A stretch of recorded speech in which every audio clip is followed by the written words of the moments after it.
Hello, welcome to another episode of Kitchen Table Gaming. I'm Brian David Marshall. This is my kitchen, and today we're going to be eating some food and playing some games. And the game we're playing today is Arena of the Planeswalkers. This is a new board game from Hasbro.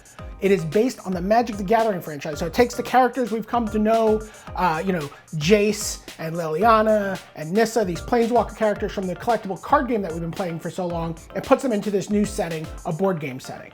So for the dishes that I'm going to make today, I thought I would take some stuff that we've come to expect to be one thing and transform it into something else. And the first thing we're going to do is I'm going to make an Italian poutine.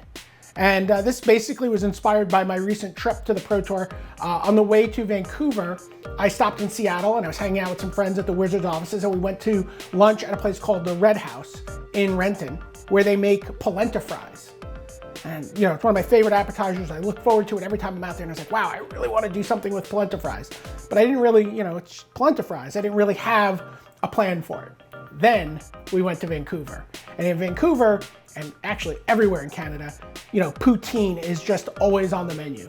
And poutine, for me, growing up in Brooklyn, we called it disco fries. A staple of the late night diner where you'd get like French fries, melted cheese and gravy. It's basically the same thing. They use cheese curds ideally there. I decided I wanted to do an Italian version of poutine where we're going to do polenta fries. We're going to use mozzarella cheese, a couple of other types of cheese, and then we're going to take, for the gravy, these beautiful heirloom tomatoes. We're going to cook them in some olive oil really slowly, make a tomato confit, and that's going to be our gravy for the Italian poutine. So let's get started. All right, first thing we need to do is make the tomato confit. So we're going to take these heirloom tomatoes, we slice the tops off of them. We put a little score in the bottom, and then we drop them into some boiling water. And they're going to be in there for about 2 minutes. After 2 minutes, we take them out of the boiling water, we drop them into water and ice to shock them, to stop them from cooking, because we don't want them to cook any further right now. And then we're going to take them out and we're just going to peel away the skin. And then we're going to put them cut side down in a baking dish. We're going to take some garlic that we peeled, we're going to throw that in there, and then we're going to cover everything in olive oil.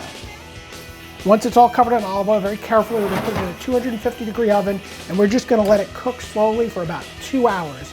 While that's happening, we've got a bunch of other stuff we're going to do. We're going to toast up some pine nuts for the top. We're just going to drop them in a pan with a tiny drizzle of oil. We're going to keep them moving. As soon as they start to turn color, as soon as you get the nice toasty smell, they're done. Get them off there because they'll burn very quickly. We're going to grate some mozzarella cheese, and we've got some enchilada regatta for later.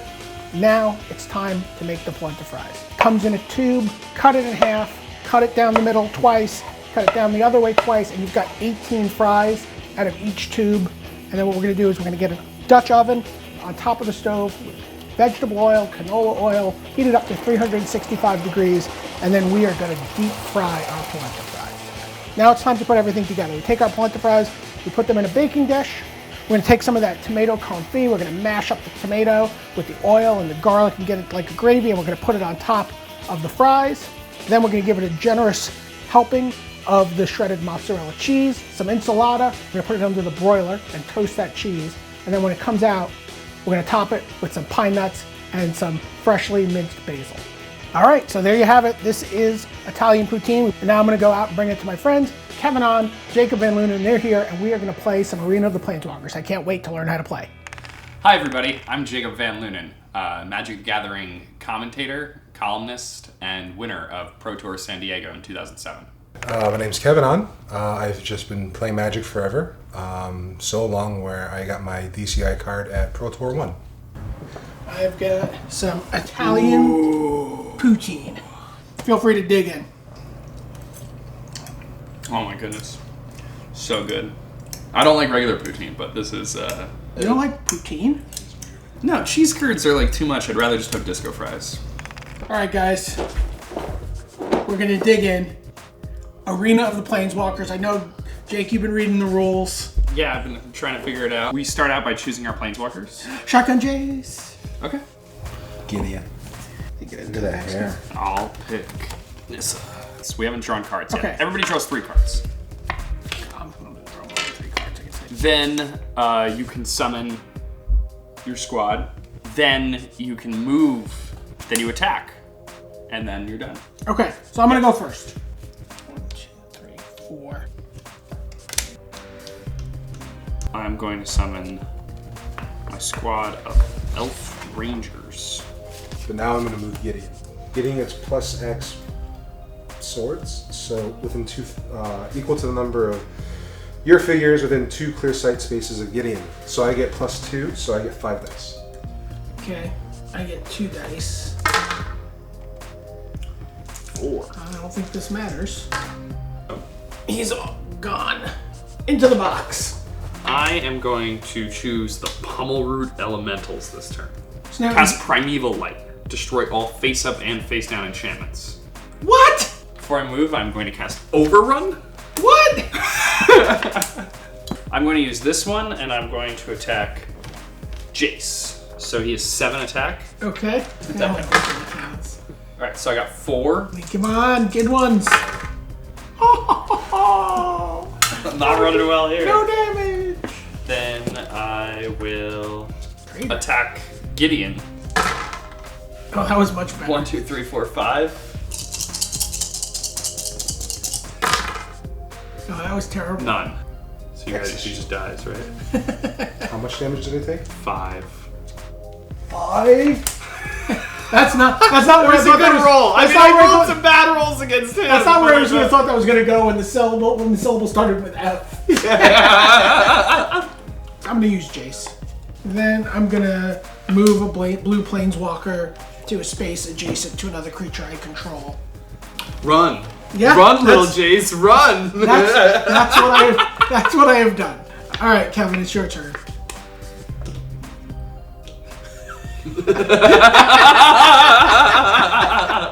I'm using Leyline Phantoms this turn.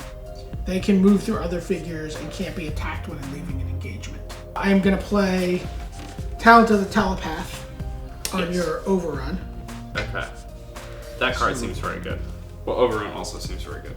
And I'm going to start attacking Nissa. That was a good one. 3. That's 3. Okay. Go to 6. Very close. And then I'm going to attack. I got 2. 2. All right. Big money, big money, big money. Nope. Nissa dies. Yes! Last standing Planeswalker. Brian David Marshall. Nice. Eat a branch. A joink.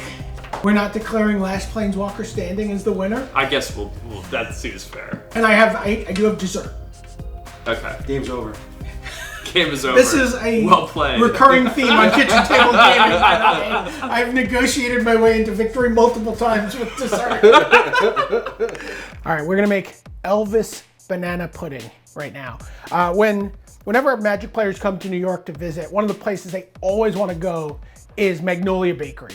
It's pretty famous for its cupcakes, but even more famous for its banana pudding, which has no business being anywhere nearly as good as it is, which still didn't stop me from trying to make it a little better or different anyway. So it's basically instant pudding, heavy cream, Nilla wafers, and bananas. It's super simple, but we're gonna take it to a new place. We're gonna take it to Memphis, and we're gonna do Elvis banana pudding. So that means we're gonna be using peanut butter. I like to use this PB2, which I have that here. It's like a dehydrated peanut powder that I use in smoothies. I make peanut butter milk with it for my breakfast cereal.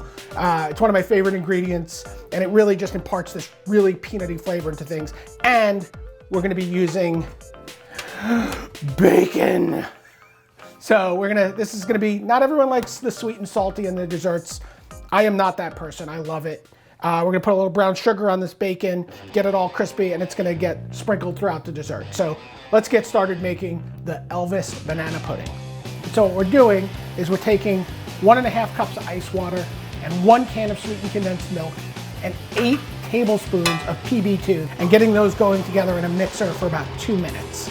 And then after that gets all blended together, we add in 1 package of instant vanilla pudding. Once it's all mixed up, we strain it, get out any of the sediment from the peanut butter powder that might not have dissolved, put it in a bowl, and then we put it in the refrigerator for 3 to 4 hours.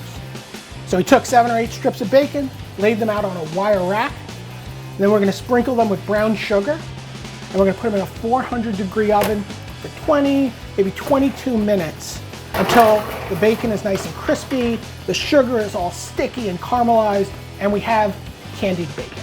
Now we take 3 cups of heavy whipping cream. What we want to do is we want to put this into a cold mixing bowl, and you get that going until it comes up to stiff peaks. Once it's a nice stiff peaks, you take that off and you fold in the peanut butter pudding. You just fold that in until there's no streak showing, until everything's nicely blended. And then it's time to build the pudding. So we're gonna put a little bit of banana pudding down on the bottom of the bowl, and we lay down a layer of vanilla wafers. And then we put sliced ripe banana, so layer that right on top of the cookies. Then we put in a layer of the pudding, a layer of the cookies, a layer of the banana, layer of the pudding, basically like building a dessert lasagna. And then what we're doing is we're holding our candied bacon until the end. And we're gonna take that and we're gonna put that on top. So there you have it, Elvis banana pudding. Here we go. A little Elvis banana pudding, or Greaseland banana pudding, I think I've called it in the past. Dig in, gentlemen. Torment the camera crew. Thank you. That was tremendous. You didn't make enough. I did not make enough. All right. So anyway, that's Kitchen Table Gaming. Thanks so much to Kevin and Jake for coming by, playing Arena of the Planeswalkers. We're gonna probably play again when we're done, I think. Probably. But in the meantime, we're gonna finish our Elvis banana pudding. You know, go to fetchland.com. I'll have both of these recipes up there. And, you know, please share and like us on Facebook and do all that kind of cool social media stuff with us. Thanks for watching Kitchen Table Gaming.